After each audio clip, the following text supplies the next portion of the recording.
As you may remember from previous episodes of the world's most exciting classroom, Charles Darwin was really interested in botany, or the study of plants. He studied carnivorous plants. Those are plants that catch and kill insects and other animals. He studied certain plants that have the power of movement as they grow, and also the fertilization of orchids and other plant species. In today's experiment, we're going to look at the process of photosynthesis and the pigments plants use to transform sunlight, carbon dioxide and water into glucose and oxygen. This simple process of photosynthesis is the basis of almost all life on Earth and powers not just plants, but the herbivores that eat them and the carnivores that eat the herbivores. In this experiment today, we're going to study the pigments in the leaves of deciduous trees. Autumn is the perfect time to undertake this experiment, as the leaves change colour and are dropped for the winter. To undertake this experiment, you need the following: about 10 to 15 leaves of a deciduous tree. Oaks or sycamores or beeches work really, really well. If you can, find a little bit of sand. You can use sand from a beach or sand from a play pit at your school. This is to help grind up the leaves and release those pigments. It's recommended that you have some safety goggles because the chemicals that we're going to be using can affect your eyes, so it's best to have goggles on for protection. Also some gloves to protect your hands. I'll put these on now. You also need a bottle of acetone. We need about 50 to 100 millilitres. Acetone is used in nail varnish removers and is available from chemists and pharmacists around the world. So get a little bottle of acetone. Then a pestle and mortar for grinding up your leaves. A little glass beaker, ideally with a scale on the front of it to measure out your acetone. Some filter paper.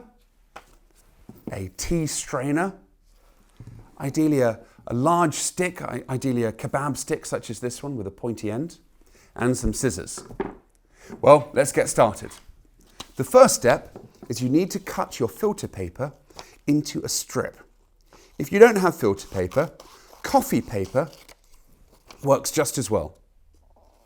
Here we go. I've cut a long, thin, rectangular strip. This will work just fine. Next, cut your kebab stick about halfway along its length. So you have a large stick which you can wrap your filter paper around. Fold it close to the top so your piece of filter paper stretches right the way down to the bottom of your beaker. This is very important for the experiment. Okay, we're now ready to start grinding the leaves.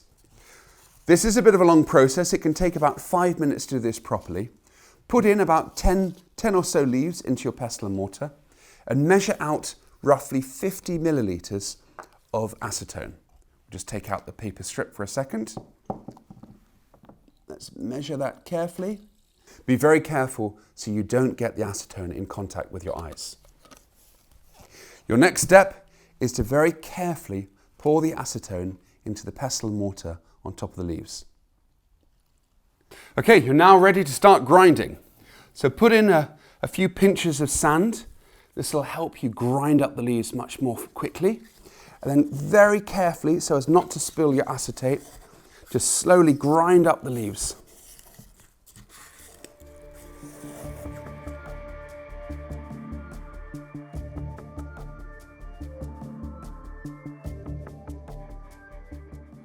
So after about 5 minutes of grinding, the leaves should be reduced down to a smushy kind of paste. And if you look really carefully in between the leaves, there's a dark green liquid. This is exactly what you need for your experiment. I think mine are pretty much as ground down as they're going to get. So it's time to pour it into your beaker. So first put your tea strainer on your beaker. And then very carefully, very carefully, pour out the liquid through the tea strainer into your beaker. Wow, look at that dark green liquid there. This is perfect.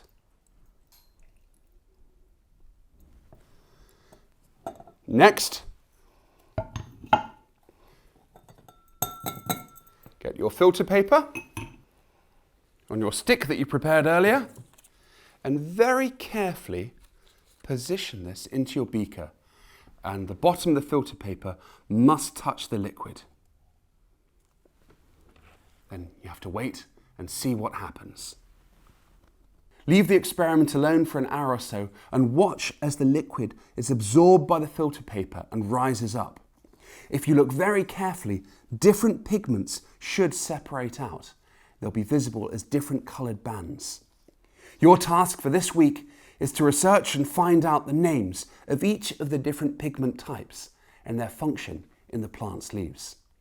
For the best results, try different types of leaves. Can you see different pigments emerge with red, green, yellow and orange leaves? Send in your answers to classroom@darwin200.com. Good luck, and in 2 weeks we'll find out the answers.